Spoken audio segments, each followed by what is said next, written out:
Hello friends, welcome to Rathi's kitchen. நான் உங்கள் ஏமா பேசுகிறேன். இன்றைக்கி நம்ம சேனலில் கோவக்காய் ஃப்ரை எப்படி செய்கிறது தான் பார்க்க போகிறோம். ஃப்ரெண்ட்ஸ், கோவக்காயை இது போல் ஃப்ரை பண்ணி கொடுத்தீங்கன்னா வீட்டில் குழந்தைங்கள்லேருந்து பெரியவங்க வரைக்குமே ரொம்ப விருப்பமாக சாப்பிடுவாங்க. ரொம்ப டேஸ்டியாகவும் இருக்கும், ரொம்ப ஹெல்த்தியான ரெசிபியும் கூட.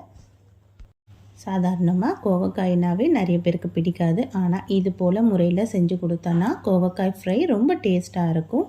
இந்த ரெசிப்பியை எப்படி செய்யலாம் நம்ம வீடியோக்குள்ளே போய் பார்க்குறதுக்கு முன்னாடி நம்ம சேனலை முதன்முறையாக பார்க்குறீங்கன்னா சப்ஸ்கிரைப் பண்ணிவிட்டு கூட பெல் ஐக்கனை கிளிக் பண்ணிவிட்டு பாருங்கள் ஃப்ரெண்ட்ஸ். அப்போ தான் நான் போடுற வீடியோலாம் உங்களுக்கு நோட்டிஃபிகேஷனாக வரும். இப்போ வாங்க வீடியோக்குள்ளே போகிறோம்.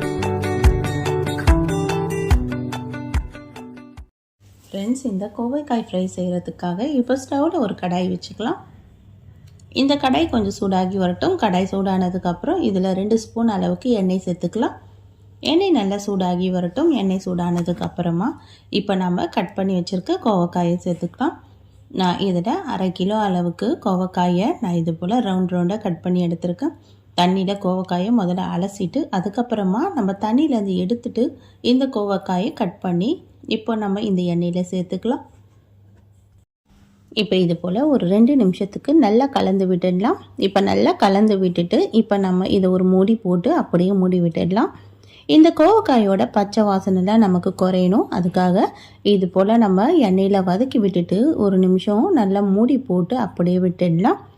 நல்லா ஒரு 2 நிமிஷமாவது ஆகட்டும். குறைஞ்சது ஆனதுக்கப்புறமா இதில் நம்ம தேவையான அளவுக்கு உப்பு சேர்த்துக்கலாம். இந்த கோவக்காய்க்கு தேவையான அளவுக்கு உப்பு சேர்த்துட்டு இதையும் நல்லா கலந்து விட்டுடலாம். கலந்து விட்டுட்டு இப்போ நம்ம அதையும் மூடி போட்டு மூடிடலாம். நல்லா இதுவும் ஒரு நிமிஷம் ஆகட்டும். இப்போ நமக்கு இந்த ஆவி பறக்க இந்த ஈரப்பதத்துலேயே இந்த கோவக்காயெல்லாம் கொஞ்சம் ஈரப்பதம் வர ஆரம்பிக்கும். ஆனாலும் இந்த கோவக்காய்க்கு கொஞ்சம் வெந்து வரத்துக்காக தண்ணி ஒரு 50 ml அளவுக்கு சேர்த்துருக்கேன். தண்ணி சேர்த்து நம்ம முதல்ல இது போல் வேக வச்சிட்டோம்னா இந்த கோவக்காயோட இந்த பச்சை வாசனையும் குறையும். அது இல்லாமல் நமக்கு ஒரு மாதிரி வெடுக்குன்றதையும் குறையும் ஆரம்பிக்கும். இது முதல்ல வேக வச்சிடலாம். தண்ணி ஊற்றிட்டு இதையும் ஒரு மூடி போட்டு மூடிடலாம். ஒரு 5 நிமிஷம் ஆகட்டும். ஆனதுக்கப்புறம் இந்த தண்ணி எல்லாம் சுண்டி வந்ததுக்கப்புறமா மஞ்சள் தூள் 1/4 ஸ்பூன், 1 டேபிள் ஸ்பூன் அளவுக்கு குழம்பு மிளகாய் தூள் சேர்த்துக்கிறேன். சேர்த்துட்டு இதை நல்லா கலந்து விட்டுடலாம். இந்த தண்ணியோட ஈரப்பதம்லாம் குறைஞ்சதுக்கப்புறம் தான் மஞ்சள் தூள் மிளகாய் தூள்லாம் சேர்த்துக்கணும். இந்த மஞ்சள் தூள் மிளகாய் தூள்லாம் சேர்த்ததுக்கப்புறமா ஸ்டவ்வை அப்படியே நம்ம லோ ஃப்ளேமில் மாற்றிடலாம். ஏன்னா இந்த மிளகாயோட நெடியெல்லாம் குறைஞ்சி நமக்கு இதை நல்லா செவந்து வரணும். அதுக்காக இதில் 1 ஸ்பூன் அளவுக்கு மேலே நல்லா எண்ணெய் சேர்த்துட்டு இதை நல்லா அப்படியே சவக்க விடலாம். இதை நல்லா பொறுமையாக அப்படியே பொன்னிறமாக சவந்து வர அளவுக்கு ஸ்டவ் லோ மீடியம் மாற்றிட்டு இதை நல்லா பொறுமையாக சவக்க வைக்கலாம். இது எந்த அளவுக்கு நல்லா செவந்து வருதோ அந்த அளவுக்கு நல்லா டேஸ்ட்டாக இருக்கும்.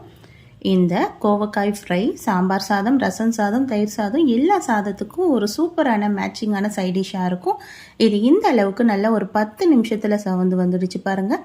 இந்த அளவுக்கு சவந்தது வந்ததுக்கப்புறமா நம்ம ஸ்டவ் ஆஃப் பண்ணி விட்டுட்டு சர்வ் பண்ணலாம். அவ்வளோதான், டேஸ்டியான கோவக்காய் ஃப்ரை ரெடி ஆகிடுச்சு. இந்த மாதிரி முறையில் கண்டிப்பாக ஒரு முறை ட்ரை பண்ணி பாருங்கள் ஃப்ரெண்ட்ஸ். ரொம்ப டேஸ்டியாக இருக்கும், ரொம்ப ஹெல்த்தியான ரெசிபியும் கூட. கண்டிப்பாக ட்ரை பண்ணி பார்த்துட்டு எப்படி இருக்குன்னு எனக்கு மறக்காமல் கமெண்ட் பண்ணுங்கள். இந்த வீடியோ பிடிச்சிருந்தால் லைக் பண்ணுங்கள். மறக்காமல் நம்ம ரதிஸ் கிச்சனையும் சப்ஸ்கிரைப் பண்ணிவிடுங்க. தேங்க்யூ.